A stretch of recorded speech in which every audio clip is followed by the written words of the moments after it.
বিয়ে পবিত্র একটি সামাজিক বন্ধন, যা দুটি মানুষ এবং পরিবারকে আত্মীয়তার বন্ধনে যুক্ত করে। সৃষ্টির শুরু থেকেই ঘটা করে এই রীতি পালন করে আসছে মানুষ, যা স্থান ধর্মভেদে ভিন্ন হয়ে থাকে।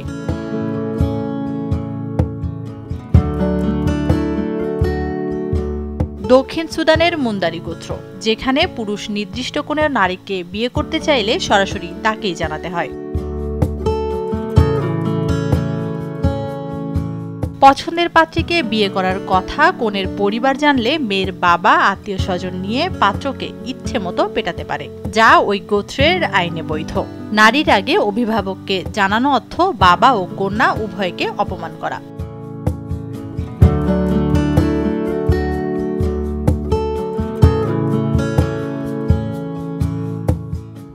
ওয়ালটন ফ্রিজ কিনে অনেকের মতো আপনিও হয়ে যেতে পারেন মিলেনিয়াল। সেরা পণ্যের সেরা অফার। নারী যদি পুরুষের প্রস্তাবে আগ্রহ দেখায়, তাহলে বাপের বাড়ি ছেড়ে নিজের ব্যবহারের জিনিসপত্র নিয়ে সঙ্গীর বাড়িতে থাকতে শুরু করে।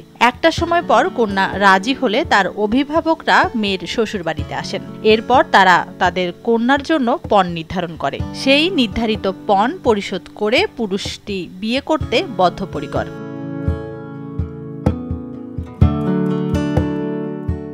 তবে এই নির্ধারিত পণের টাকা বিয়েতে আগ্রহী পাত্রের সাধ্যের মধ্যেই থাকে।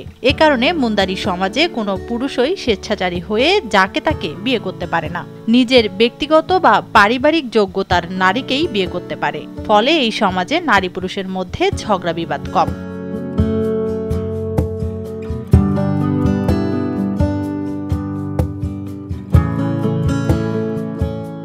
পণ কখনোই নগদ অর্থে নির্ধারণ হয় না। হবু স্বামী তার হবু স্ত্রীকে এই পণ দিয়ে থাকেন গরু উপহার দিয়ে। কনের শিক্ষা দীক্ষা ও মর্যাদা অনুযায়ী নির্ধারিত হয় পণ, আর পণের গরু সর্বোচ্চ 70টি পর্যন্ত হতে পারে।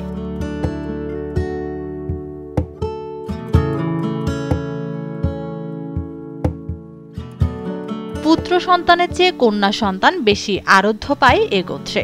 এরা নগদ অর্থের পরিমাণে কাউকে ধনী এবং মর্যাদা সম্পন্ন বলে গণ্য করে না, বরং তারাই বেশি ধনী ও সম্ভ্রান্ত যার মালিকানায় বেশি সংখ্যক গরু রয়েছে।